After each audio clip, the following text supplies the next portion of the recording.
The sun was falling low over the endless western plains, painting the sky in hues of orange and gold, and the dust rose behind the wooden wheels of a lone wagon that rattled along the trail, carrying a small family that wasn't bound together by love but by the cold rules of circumstance. At the edge of that wagon, a frail little girl named Clara clutched her ragged doll close to her chest,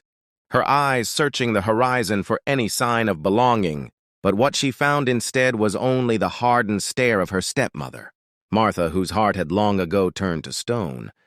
and whose bitterness toward the child only grew after the death of Clara's father, leaving Martha burdened with a mouth to feed that she never wanted. For to her, Clara was not a child to love, but an obstacle to endure. It was in the middle of that dry trail, far from the nearest town, that Martha made her cruel decision, pulling the wagon to a halt and, with a harshness that Clara would never forget, ordering the child to climb down, her excuse being that Clara slowed them down, that her presence was more trouble than it was worth. And before Clara could understand what was happening,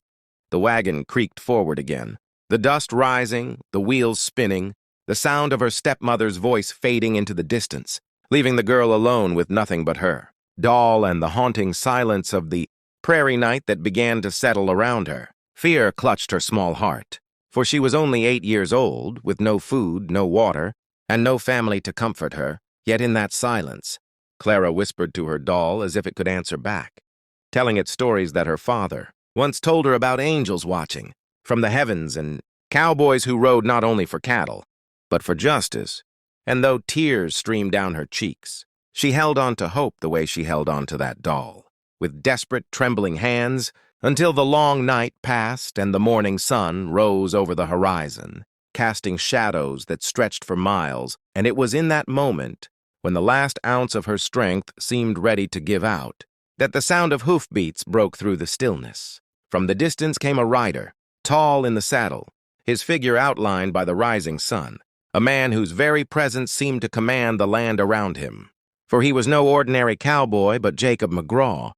the wealthiest rancher in the territory, a man whose name carried both respect and envy in every town for 100 miles. And yet, despite his riches, his heart had known a loneliness of its own. For though his ranch sprawled wider than the eye could see, his home remained empty, the laughter of children never echoing through its halls. As he drew nearer, he saw the small figure of Clara standing weakly in the dust, her dress torn, her face streaked with dirt and tears. And in that instant, something stirred within him, for the sight of a child, abandoned on the trail, awakened not only his compassion, but a memory of his own younger sister who had died many years before, and without a second thought,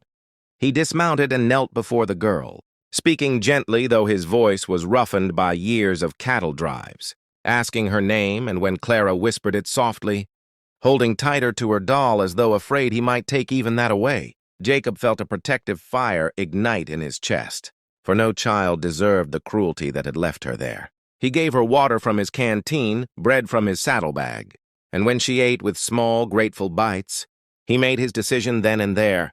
This child would not be left to the mercy of the wilderness, nor would she return to the stepmother who had abandoned her, for Jacob McGraw, the wealthiest cowboy in the land, would give her the home and love she had been denied. And he lifted her gently into his saddle,